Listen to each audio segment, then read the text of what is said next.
And one of the things that's come up in conversations with various types of people, whether it's industry colleagues or buyers or sellers or just people that aren't in the market right now, is that feeling that prices are way down, that houses are taking far longer to sell, and that this consistent rise in interest rates that we've experienced over the last year and a half, let's say.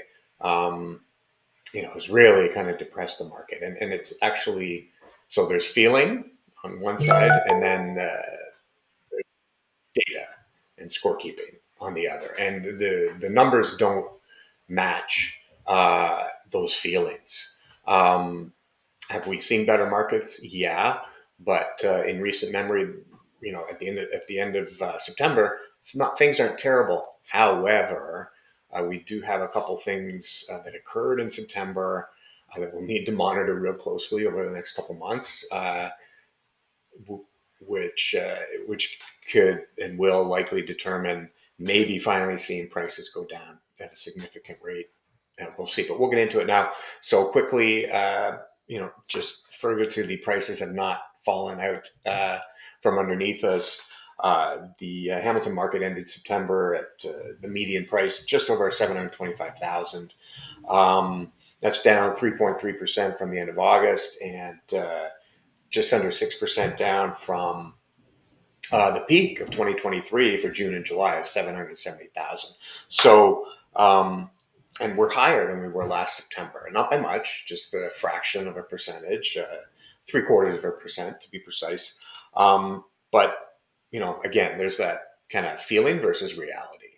Uh, Sorry, I missed the fantastic graph there. So you see us there. Now, as we get to how long does it take to sell a property, it's up to 22 days, but we weren't any really, for all intents and purposes, not any take any longer to sell than it did in August. 22 is historically a healthy number. And I mean, for instance, last September it was 29 days, October was 28, November 29, and December 37. So at 22 days, um, you know, houses are not staying on the market forever. You might see one on your street, but that doesn't represent the whole market. So again, feeling versus reality. Um, Now, where things start to change is months of inventory. So this number is taken listings divided by sales in a particular month. So we'll see those inputs later on and understand better where this is coming from. But this is it. So at the end of September, we had 4.7 months worth of inventory on the market. That's the highest number we've seen in over 10 years.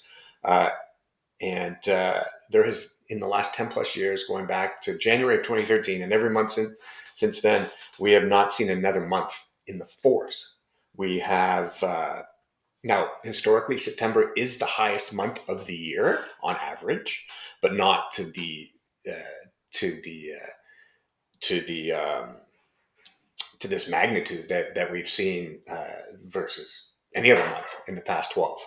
Um, and for instance, over the last number of years, we've only seen just a few months that are in the threes, maybe 12 or 15 of them. A good chunk of those have occurred in the last 12 months. So, this 4.7 is really something that does stand out. In terms of new listings, not out of the ordinary. We had 1,283, which is just a little bit higher, just about 10% higher than we would normally see in September. So nothing out of the ordinary. Um, and and September is usually fourth or fifth busiest month of the year for seeing new listings. So again, not out of the ordinary. But as we get to sales, that's where we see things being significantly out of the ordinary. Um, we had 375 unit sales, period, over the whole Hamilton market in September. That's a really low number. I mean, typically there will be about 700, so almost half of the amount of the average number of sales that we'll see in September. So that makes a significant impact on the market. We only had 450 last September, but that's still a drop of 17%. Now, since January of 2013, we have only seen 3 months of lower volume in the Hamilton market.